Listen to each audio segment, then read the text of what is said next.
Assalamualaikum warahmatullahi wabarakatuh. Alhamdulillahirabbil alamin. Puji dan syukur kita panjatkan kehadirat Ilahi Robi, Tuhan yang tidak henti-hentinya menaungi hidup kita dengan segala rahmat dan kasih sayangnya. Dan rahmat yang paling besar bagi kita tentunya adalah hidayah berupa iman dan takwa yang harus kita jaga dan rawat sebaik-baiknya. Karena hidayah inilah yang akan membawa kita keselamatan dunia dan akhirat. Pemirsa, kita berjumpa lagi dalam Tafsir Al-Misbah mengenal surat Al-An'am. Yang episode kali ini insya Allah kita akan membahas ayat 92 dan seterusnya yang akan disampaikan oleh narasumber kita yaitu Pak Quraish Shihab. Dan kita langsung saja menyapa beliau. Apa kabar Pak? Baik, alhamdulillah. Alhamdulillahirobbilalamin. Ya, pagi ini juga kita ditemani oleh jamaah pengajian ibu-ibu dari pengajian At-Tauhid Puri Bintaro Hijau dan pengajian Al-Muhajirin Bekasi, juga pengajian Ar-Rahmah. Assalamualaikum ibu-ibu yang cantik, yang manis, apa kabar?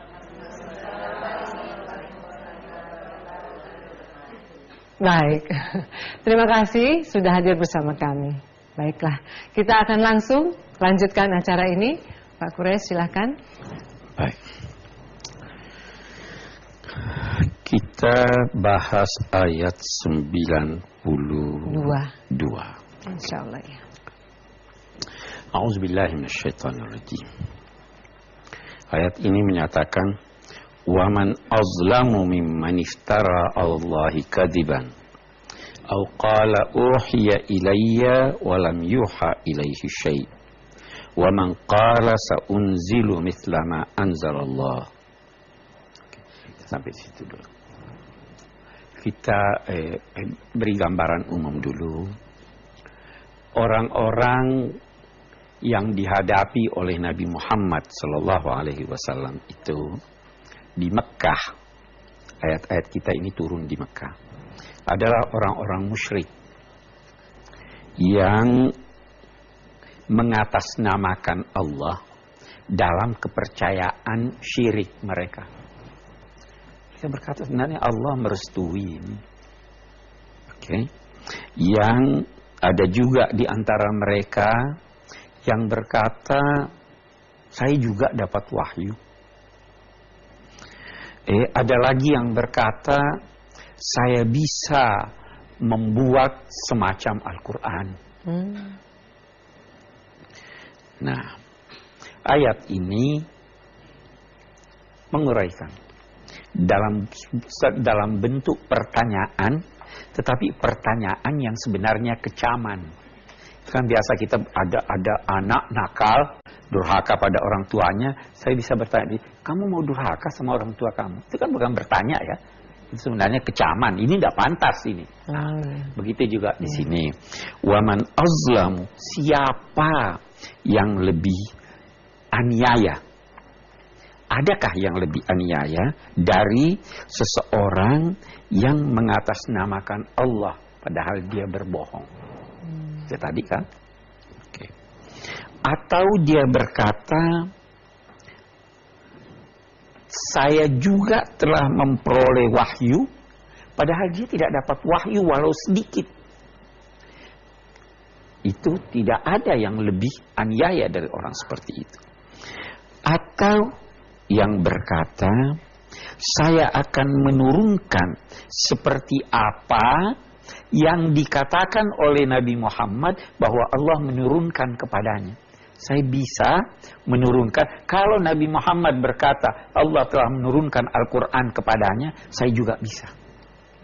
Adakah yang lebih aniaya dari itu? Jawabannya tidak ada. Itulah orang yang paling aniaya. Ya kan?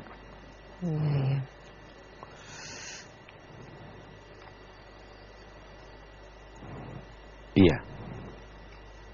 Sebelum ayat kita ini, sebelum ayat 93 ini, Allah sudah menjelaskan sebelum ayat 93 jadi ayat 92, Allah menjelaskan bahwa kitab ini wa hadza kitabun anzalnahu mubarakun. Kitab ini, kitab Al-Quran ini adalah kitab yang kami turunkan penuh berkat. Nah, ini nanti di ayat 93 dia katakan, siapa yang berkata mau ini? Oke. Saya ingin garis bawahi dulu beberapa hal pada ayat 92. Yang pertama, kalau kita baca awal suratul Baqarah, dia katakan alif lam mim zalikal kitab. Itulah Alkitab. Kalau di sini dia berkata hadza kitabun. Kalau saya berkata ini, maka itu adalah sesuatu yang dekat. Ya kan? Kalau saya berkata itu jauh. Oke. Al-Qur'an, kitab suci ini, terkadang Allah tunjuk dia dengan kata ini, terkadang ditunjuk dengan kata itu. Nah, kalau Allah menunjuk Al-Quran dengan kata ini, dan semua kata Al-Quran di dalam Al-Quran ditunjuk dengan kata hadza, kecuali kalau Alkitab bisa itu, bisa ini. Kata ini mengisyaratkan bahwa sebenarnya petunjuk-petunjuknya ini dekat pada umat manusia. Tidak sulit dijangkau, karena dia dekat. Tidak bertentangan dengan jati diri mereka, karena dia dekat. Ada kitab, ini kitab mubarakun. Apa artinya mubarak? Oke. Mubarak itu dari kata berkat. Di Jakarta ini paling banyak masjid namanya Masjid Al-Barakah, ya. Apa sih artinya berkat itu? Berkat itu adalah sesuatu yang mengandung kebajikan yang banyak. Pada mulanya kata berkat bisa berarti mantap, bisa juga berarti banyak kebaikannya. Jadi kalau saya berkata ini kitab mubarak, artinya ini kitab banyak kebajikannya. Ini juga kitab mantap kandungannya. Al-Quran itu mubarak karena dia bersumber dari Allah. Sedang Allah di tangannya segala macam kebajikan. Satu. Al-Quran itu mubarak, banyak kebajikannya, karena sedikit kata-katanya maknanya bisa banyak. Dia syarat makna. Itu mubarak. Ya kan? Al-Quran itu mubarak karena dia memberi petunjuk buat orang yang pandai dan orang bodoh. Itu namanya berkat. Yang sedikit bisa jadi banyak. Oh, ini makanan berkat. Apa artinya itu? Untuk satu orang bisa dimakan 2 atau 3 orang. Oh, waktunya berkat. Tidak dapat kemacetan langsung. Bangsa Indonesia memperoleh kemerdekaan berkat bantuan Allah. Senjatanya sangat terbatas, ya kan? Iya. Tetapi dapat kemerdekaan itu melawan penjajah yang begitu kuat.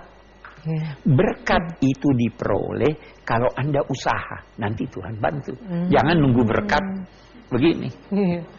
Itu artinya ini kitab yang penuh berkat. Saya kira kita lanjutkan lagi nanti. Baik. Baiklah pemirsa, sebelum kita melanjutkan lebih jauh lagi tentang pembahasan ayat-ayat surat Al-An'am, kita akan break sejenak. Untuk itu tetaplah bersama kami dalam program Tafsir Al-Misbah. Itu sebabnya Mekah dinamai Ummul Qura. Dalam penelitian mutaakhir, itu sebenarnya dikatakan pusat bumi itu adalah Mekah.